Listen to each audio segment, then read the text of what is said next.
There must be some method by which they can attack the black market at the root by purifying their own control department, which is charged with the duty of enforcing the food laws, and unless they become more honest and deterrent punishments are given to them for dishonesty, I do not think that this bill will be very helpful. Sir, I was the president during the year before last of the Rationing Employees Union in UP.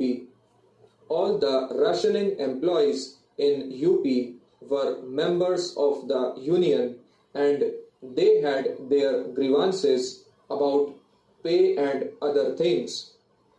From direct knowledge, therefore, I can say that a premium is put on dishonesty in this department. Generally, a corrupt officer wants his subordinates to be corrupt. Honest subordinates find it difficult to carry on and are very often dismissed as incompetent or are victimized on false charges.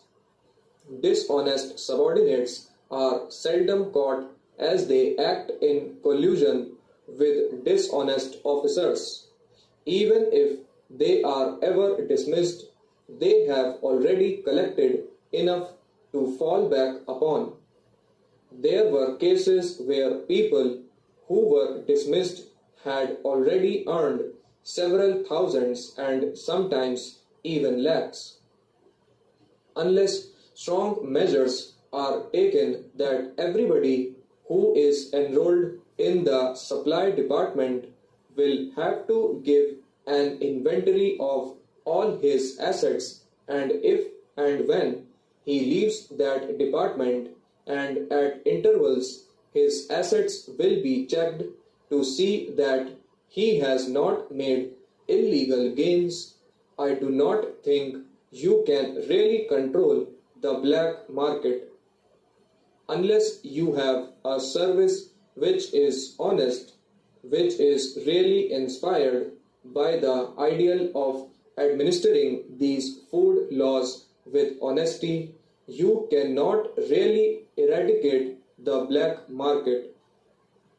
We all know that the problem of food and its conservation is all important. We also know that our national plans could not be implemented because of our having to import 500 crores of rupees worth of food grains from outside. In fact, we have been promised that in 1980 we will not import food grains.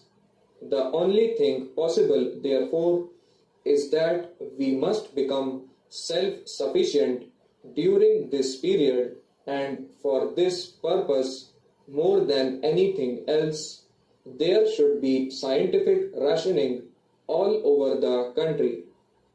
Things should be so ordered that no food is wasted and nobody is deprived of the required quantity.